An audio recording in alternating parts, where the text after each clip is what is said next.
Tagalog, you don't know the culture of being a Filipino, maliligaw ka. You know, ako, tinuro ko sa anak ko, you know, don't get too much Americanized, you know.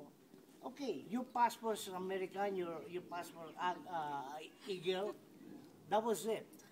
But don't forget to eat Filipino food. Siyempre. Don't forget the gatherings about the Filipino, you know. You know how to respect people. That's number one. You have to respect. That's the best thing. You have to respect.